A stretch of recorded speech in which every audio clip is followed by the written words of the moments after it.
Adani solar plant परिसर बड़ी सीड़ में एक दलित युवक की संदिग्ध परिस्थितियों में मौत का मामला। सोलर प्लांट में सुरक्षा गार्ड पर लगा हुआ था। मृतक युवक टोपन राम पुत्र मोहन राम मेघवाल निवासी था कान सिंह की सिड्डा। गुरुवार शाम 7 बजे एमसीआर कक्ष में फंदे से लटका हुआ मिला था मृतक का शव। बाप पुलिस ने शव को सीएससी बाप मोर्चरी में रखवाया। कान सिंह की सिड्डा सरपंच प्रतिनिधि कृष्णपाल सिंह भाटी, कल्याण सिंह की सिड्डा सरपंच केशुराम मेघवाल सहित मृतक के परिजन, ग्रामीण, दलित समाज के लोग मोर्चरी समक्ष आज दूसरे दिन भी बड़ी संख्या में मौजूद है। मृतक के परिवार को 1 करोड़ का मुआवजा दिलाने व परिवार के एक सदस्य को नौकरी व बाहरी मेडिकल बोर्ड से मृतक के शव का पोस्टमार्टम करवाने की मांग की जा रही है।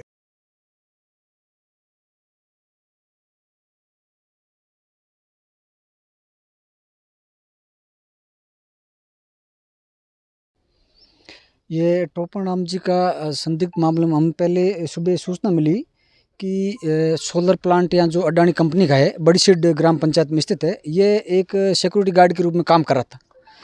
और रात को 7:30 बजे के आसपास सूचना मिली कि इनकी मौत हो चुकी है।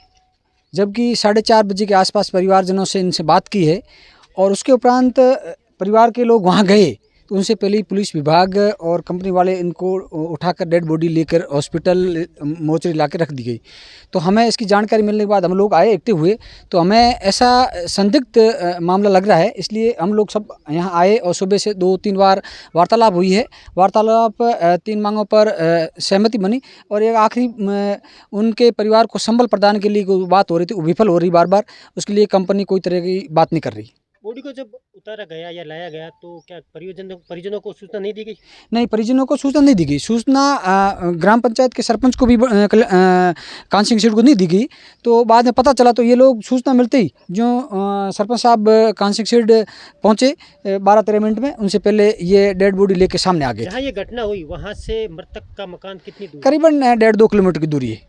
2 किलोमीटर की दूरी होने के बावजूद भी सूचना नहीं हाँ, दी गई। ये बहुत बड़ी विडंबना है। परिवार 2 किलोमीटर के दायरे में बैठा है और किसी व्यक्ति की मौत हो जाती है और उसको सूचना नहीं दी गई, ये बहुत बड़ा एक सोचनीय विचारणा का बिंदु है। हमारा समाज पिछड़ा हुआ समाज है, SC/ST का, और इनकी चाहे संदिग्ध कहें चाहे मौत के, ये प्रशासन और ये सरकार कभी संवेदनशील रही नहीं। एक बंदा, एक पिता का अंतिम लड़का है, ख़त्म हो जाता है, उसका कोई सहारा नहीं, किसको तो ये नौकरी देंगे, क्या ये करेंगे? सिक्योरिटी वाले हाथ अटका रहे हैं कि हमारा कोई मामला बनता ही नहीं है। पैसे के लिए कह रहे हैं 2-2.5 लाख रुपये इनको दे के एथीश्री कर लें। अरे भाई साहब, आपकी ऑन ड्यूटी में बंदा ख़त्म हुआ है, आपकी जवाबदारी और जिम्मेदारी नहीं है? क्या बात करते हो? बहुत बड़ी जिम्मेदारी आप लोगों की। जब कोई करंट आके आदमी ख़त्म होता है, आप वहाँ 40 लाख देते हो। जैसे कोई ऊँट चला जाता है उसको आप 25,000 रुपये देते हो और आप आदमी की कीमत आंक रहे हो। शर्म आनी चाहिए। पहली बात तो उन्होंने पुलिस प्रशासन की बड़ी गलती रही कि परिवारजनों की गैर मौजूदगी में बॉडी लेकर आए। मैं एक अधिवक्ता होने के नाते उनकी भर्त्सना करता हूं कि इस तरह की कार्रवाई में आप लोग परिवार को इग्नोर रखें ताकि भविष्य में भी आप लोगों की जवाबदारी जिम्मेदारी तय हो। दूसरी बात है, कंपनी की ओर से अभी तक कोई अधिकृत रूप से लिखित में नहीं दिया गया है कि हमारी भी जवाबदारी है, जिम्मेदारी है। इसलिए हम लोग बड़ा आंदोलन करने की तैयारी में रूपरेखा बना रहे हैं। हम हमारे रिश्तेदारों से, परिवारजनों से बात कर रहे हैं और अगर समय रहते हुए हमारी कार्रवाई पर गौर प्रशासन ने नहीं किया तो मैं आप लोगों के माध्यम से कहना चाहता हूं कि कल फड़ौदी और ये बाप का और जितने हमारे साथी लोग ईंट से ईंट बजाने का काम करेंगे। जब तक हम जागरूक नहीं होंगे, जब हम एक नहीं होंगे, संगठित नहीं होंगे, इस तरह का अत्याचार और अन्याय होता रहेगा। मैं तो इतना ही कहना चाहता हूं आपके माध्यम से, इस तरह की घटना अगर कंपनी वाले हो, चाहे व्यवसायी हो, चाहे दुकानदार हो, किसी के साथ भी ऐसी हो सकती है। लेकिन इनकी जो जवाबदारी बनती है, कम से कम इतनी जवाबदारी तो थी ना पहले। जैसे भी कोई चीज़ हो गई है तो परिवारजनों को, आस पड़ोस को, जो भी उनको सूचना देके ये फिर ये मोर्चरी में लाते। सीधा इन्होंने मोर्चरी में लाना है तो फिर तो ये क्वेश्चन मार्क खड़ा कर ही दिया। तो मेरी आपसे, आपके माध्यम से रिक्वेस्ट है कि जो परिवार, पीड़ित परिवार है, उनको उचित न्याय दे। उनके लिए हम सब 36 कौम इनके साथ है। धन्यवाद जी।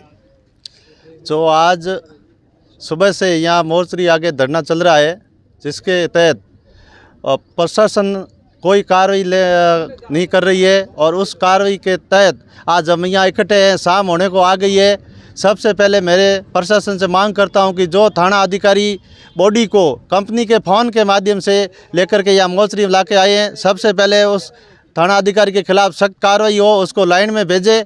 उसके बाद में कंपनी वाले ये जवाबदेही तय करें कि जो जगदम्बा सिक्योरिटी गार्ड है उसका लाइसेंस रद्द करे, ताकि किसी के साथ में ऐसी अनहोनी घटना नहीं हो। और इस परिवार को, पीड़ित परिवार को न्याय दिलाने के लिए कम से कम 50 लाख जो मांग की जा रही है उसके ऊपर आज शाम तक कार्रवाई करे, नहीं तो कल ये पूरा समाज है जो उग्र आंदोलन करेगा और इसके लिए प्रशासन स्वयं जिम्मेवार होगा। धन्यवाद।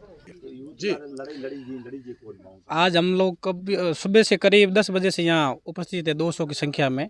हमारी प्रशासन से 2-3 बार बात हुई, लेकिन प्रशासन पूरा राज्य सरकार और केंद्र सरकार के दबाव में काम कर रहा है और हमारी बात नहीं सुनी जा रही है।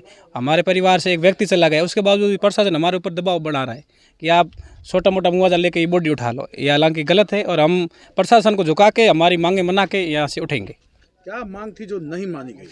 मोटा मोटी बात ये थी कि प्रशासन कह रहा है भी आप उनके बच्चों की पढ़ाई है उनका हम खर्चा दे देंगे। तो जिनकी डेथ हुई उनका एक बच्चा 1 साल का है और फिलहाल ऐसा सुनने में आया कि उनकी जो मिसेज अभी गर्भवती है, बाकी उनके घर में कोई कमाने वाला भी नहीं है। तो पढ़ाई की खर्चे की बात करें, उनके आर्थिक संबल सुबह शाम के लिए भोजन की व्यवस्था कौन करेगा? तो उनकी डेथ तो कंपनी में हुई है ना। मोटा मोटी बात ये है सर।